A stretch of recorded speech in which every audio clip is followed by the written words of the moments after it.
Paspartū jau bija ceļā uz dzelzceļa staciju.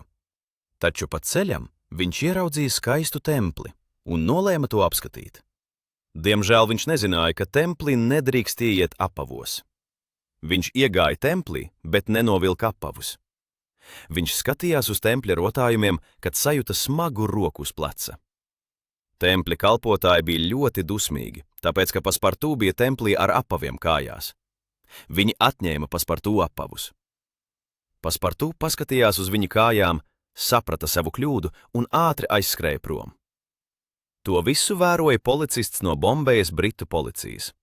Likums aizliedza pārkāpt indiešu reliģiskos noteikumus. Briti negribēja aizskart indiešu reliģiskās jūtas. Kad Paspartū skrēja prom no tempļa, policists skrēja viņam pakaļ, lai viņu apcietinātu. Taču Paspartū bija ātrāks. To visu redzēja policists Fiks. Viņš bija ļoti priecīgs. Phileasa Fogga sulainis ir izdarījis noziegumu Indijā. Tas nozīmē, ka tagad var saņemt apcietināšanas orderi šeit, Indijā.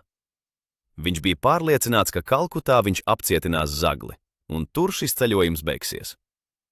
Līdz vilciena attiešanai bija tikai 5 minūtes, kad Paspartū ieskrēja stacijā. Viņš pastāstīja Phileasam Foggam par to, kas notika templī un kādu kļūdu viņš izdarīja. Ceru, ka tas vairs neatkārtosies, teica Phileas Foggs, kad viņi kopā iekāpa vagonā. Viņš nebija dusmīgs, tikai ļoti neapmierināts. Viņš nevarēja saprast, kāpēc vajadzēja riskēt un pavadīt visu dienu pilsētā, tirgū un templī.